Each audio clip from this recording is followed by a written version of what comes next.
కస్టమర్లు వీళ్ళు. సో వీళ్ళు ఏం చేశారంటే వీళ్ళ న్యూ ఇయర్ సెలబ్రేషన్ బాగా మంచిగా చేసుకోవాలంటే ఏదైనా టెంపుల్లో టెస్ట్ చేయాలి అనేసి వాళ్ళు అనుకున్నారు. అంటే మీరు అనుకోవచ్చు గుడిని ఎందుకు వీళ్ళు టార్గెట్ చేశారు అనేసి. యాక్చువల్లీ అఫెండర్స్ డిఫరెంట్ ఎంబోస్ ఉంటారు. హౌస్ బ్రేకింగ్ ఎంబోస్ చేసేవాళ్ళు, అంటే ఇంటి దొంగతనాలు చేసేవాళ్ళు, చైన్ స్నాచింగ్ చేసేవాళ్ళు, దారి దోపిడీ చేసేవాళ్ళు, అలాగే టెంపుల్ చేసేవాళ్ళు ఉంటారు సెపరేట్గా.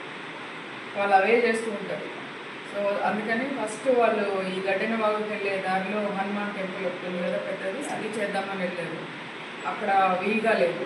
సో దీనికోసం వచ్చారు. తర్వాత వచ్చాక అక్కడ చూస్తే హుండీలో పెద్దగా లేవు డబ్బులు, కొద్దిగా నాణ్యాలు ఉంటే అవి తీసుకున్నారు. తర్వాత ఇవన్నీ దొంగతనం చేయడం జరిగింది.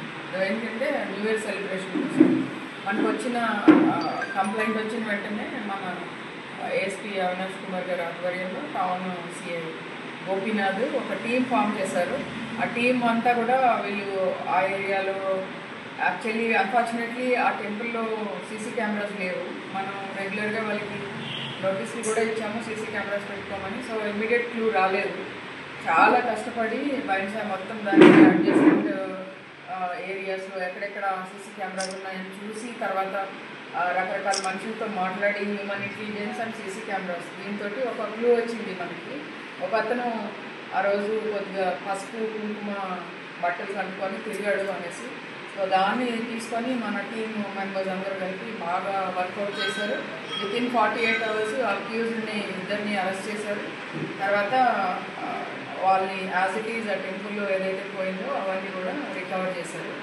ఇది చిన్న ఇదే కానీ అనవసరంగా లేకపోని కొంచెం ఎక్కువగా ప్రజలు భక్తుల మనోభావాలు కొద్దిగా దెబ్బతిన్నందుకు ఇమ్మీడియట్గా దీన్ని వీరు సాల్వ్ చేసినందుకు ఏఎస్పీ బైండ్స్ అవినాష్ కుమార్ గారిని అభినందిస్తున్నా. అలాగే మన టౌన్ సిఐ అండ్ టీమ్ వీళ్ళందరినీ కూడా I congratulate all of them for detecting it very soon. Thank you.